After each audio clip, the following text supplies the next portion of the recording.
La nouvelle PDG de l'Alliance de l'industrie touristique du Québec, Mme Geneviève Quentin, est de passage en Charlevoix pour débuter sa tournée des régions de la province. En poste depuis moins d'un mois, elle témoigne de la vision qu'elle souhaite apporter au regroupement d'affaires. Le plus important, c'est toujours de rappeler que l'industrie touristique, ce n'est pas un poste de dépense, c'est une source de revenus pour le gouvernement du Québec. C'est 4 milliards de devises étrangères qui rentrent au Québec annuellement. Donc, le nombre de touristes étrangers donc, qui viennent de l'Ontario, du reste du Canada ou même des autres marchés, c'est 4 milliards qui rentrent. Ce n'est pas 4 milliards qui vont directement dans les coffres de l'État, mais c'est à peu près 30 de cette somme-là qui va dans les coffres de l'État. Donc, 1 dollar dépensé en tourisme, ce n'est pas 1 dollar perdu, ce n'est pas un poste de dépense où on régénère tout le temps de l'investissement. C'est qu'on donne 1 dollar, on en génère 3. Dépendamment du type de tourisme aussi, on en génère beaucoup plus. Alors, pour moi, c'est très, très important de revaloriser l'aspect économique puis l'impact économique que cette industrie-là a pour le Québec. Au dire de Mme Quentin, la grève des traversiers du Québec n'influencerait pas encore les intentions des touristes qui choisiraient Charlevoix comme destination de vacances estivales. En ce moment, on ne voit pas vraiment d'effet. C'est sûr que l'industrie touristique est un peu tributaire de ces éléments-là. Est-ce qu'on peut s'immiscer dans une négociation entre syndicats et la Société des traversiers du Québec? Malheureusement pas. Mais est-ce qu'actuellement, on sent que les choix sont différents pour les clientèles? Non. Dans les intentions de voyage, Charlevoix est quand même dans le top 3 encore cette année.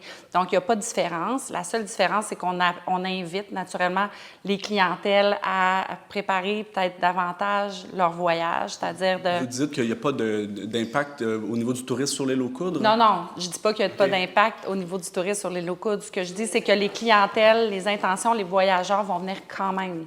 Il faut juste bien comprendre que la négociation, elle est entre la Société des traversiers du Québec et le syndicat.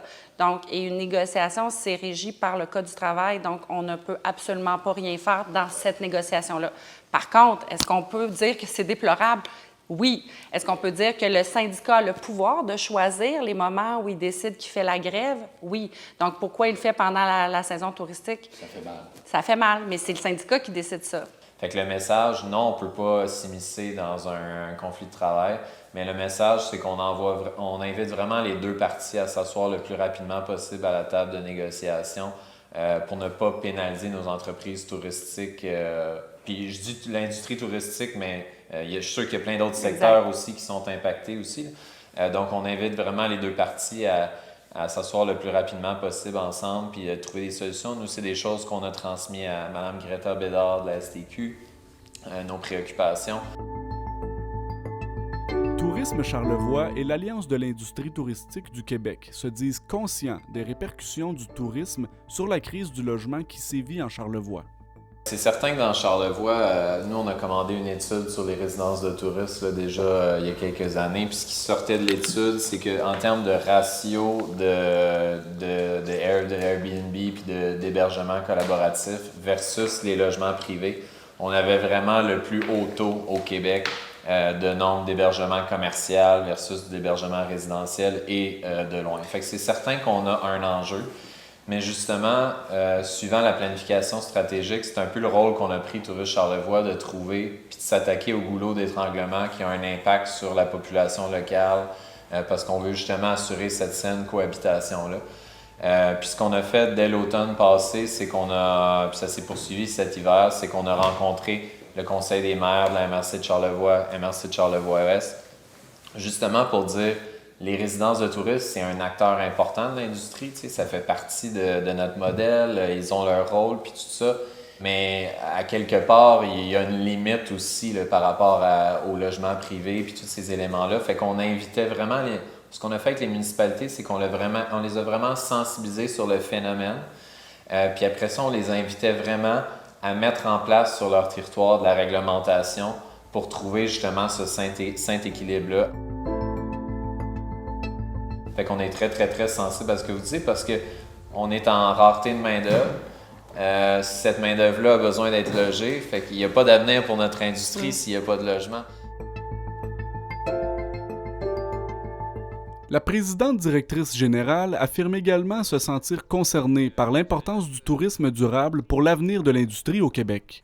D'abord, les clientèles sont de plus en plus sensibles à ça. Donc, elles choisissent davantage leur destination en fonction des choix qu'on fait dans une région donnée. Charlevoix est un exemple extraordinaire de développement au niveau de la durabilité.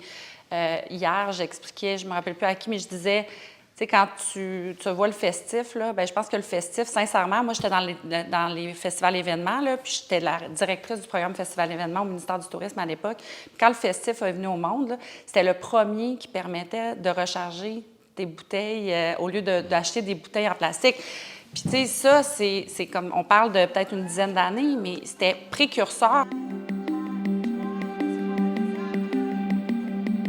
Madame Quentin poursuivra sa tournée des régions durant les prochains mois. Le plan, c'est que à partir d'aujourd'hui, jusqu'à Noël, idéalement, j'aurais fait les 21 régions touristiques du Québec. Pourquoi le faire? Pourquoi le faire? Bien, parce qu'il n'y a rien de plus intéressant que d'être sur le terrain avec les entreprises et de comprendre les besoins à la source. Tu sais, je veux bien faire de la représentation, mais si je pense que mes idées macro sont les bonnes puis que je ne représente pas les intérêts de mes entreprises touristiques, à quoi bon, tu sais? Cette tournée-là, c'est pas un one-woman show, tu sais. C'est une tournée de mon équipe, puis c'est avec mon équipe que je vais définir la suite. Puis là, en plus, tu sais, c'est comme des initiatives qui sont le fun parce que ça fait en sorte aussi que, tu sais, les associations touristiques régionales vont pouvoir faire de la compétition. Puis je me trompe pas quand je le dis, là, c'est pas de la compétition, c'est de la compétition. Tu sais, moi, je veux dire, hey, voici comment on a eu notre tournée dans Charlevoix, qui on a rencontré, les entreprises qu'on a visitées. Fait que là, après ça, l'autre région a dit, ouais, ben qu'est-ce que je vais lui faire faire, comment je vais travailler. Fait que tu m'as utilisé comme c'est ça, jamais, exact, c'est ça. exact.